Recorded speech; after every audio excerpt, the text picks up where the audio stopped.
I'm Steve Wiggins, and this is the Groundworks Ministries podcast.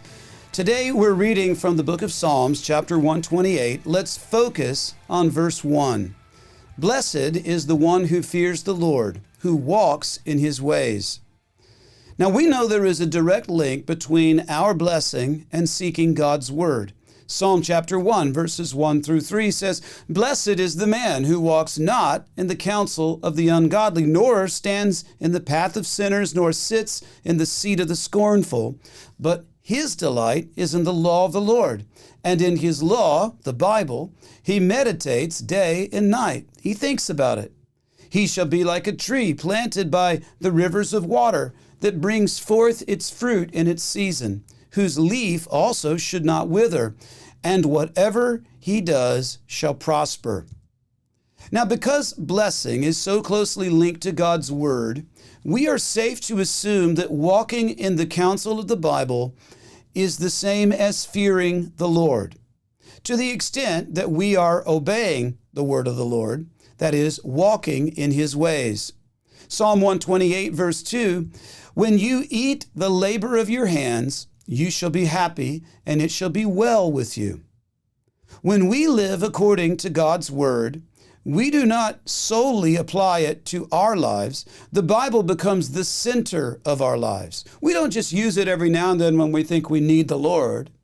The lens through which we view the world becomes the Bible, and the filter that governs every conversation. Even the labor of our hands, the fruit of our labor, brings us joy in the Lord. Why?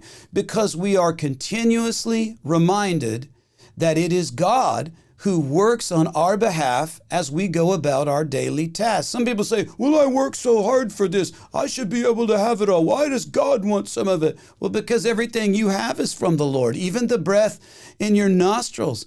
Even the energy in your muscles to get out and work or to make your brain work properly. Deuteronomy chapter 6, verses 6 and 7 talks about a culture that is consumed with knowing the word and then talking about it everywhere they go. He says, and these words which I command you today shall be in your heart. How does it get in your heart? Well, you have to read it.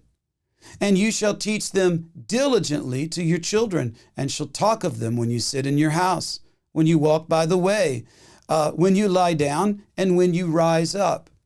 So a father who seeks the Lord imparts God's word to his family. And that is how God's blessing radiates throughout the entire household. Psalm 128, verse 3. Your wife shall be like a fruit vine in the very heart of your house, your children like olive plants all around your table. And finally, we have the source of the blessing, Proverbs 31, wife. This is a marriage where both husband and wife are seeking the Lord.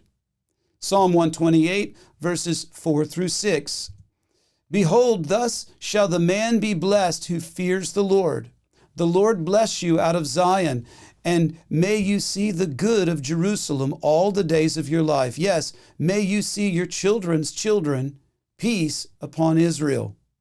Deuteronomy chapter 5, verse 16 is commandment number 5. Honor your father and mother, as the Lord your God has commanded you, that your days may be long, and that it may be well with you in the land which the Lord your God is giving you. I'm Steve Wiggins, and this is the Groundworks Ministries podcast. Now, Groundworks Ministries operates entirely through financial donations from faithful people like you. And yes, we need your monthly support now more than ever. Donating is secure, and it's easy at our website, groundworksministries.com. Another way to help is to tell people about Groundworks Ministries. You can share these podcasts with friends and family and on your social media. And of course, you can always direct folks to our website, groundworksministries.com.